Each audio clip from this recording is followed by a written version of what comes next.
Attorney Laura Anthony, founding partner of Legal and Compliance, a full-service corporate securities and business transactions law firm.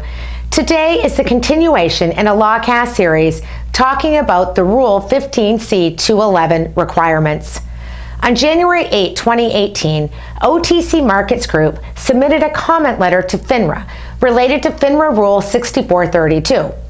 Rule 6432 requires that a market maker or broker-dealer have the information specified in Securities Exchange Act Rule 15c2-11 before making a quotation in securities on the over-the-counter market.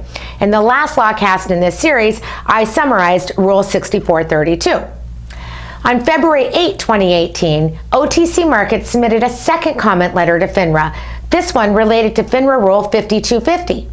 Rule 5250 prohibits companies from compensating market makers in connection with the preparation and filing of a Form 211 application. In particular, FINRA Rule 5250 is entitled Payment for Market Making. Rule 5250 specifically prohibits a market maker from accepting any payments or any other consideration, directly or indirectly, in association or in connection with publishing a quotation, acting as a market maker, or submitting an application in connection therewith. In other words, a market maker cannot accept any consideration whatsoever for preparing and submitting a Form 211 application with FINRA. However, the fact is that putting together the information required by the Form 211 and responding to FINRA comments takes administrative time and effort, and I would advocate that a broker-dealer should be able to accept some form of compensation to cover these internal expenses.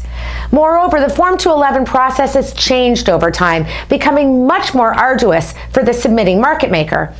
I remember when a Form 211 could actually be submitted 3 days prior to quotation, and based on the market maker's assertion that they were in possession of the required information, the form was processed, oftentimes in 24 hours. Today, a Form 211 goes through an extensive review, comment, and response process similar to an SEC review of a filing.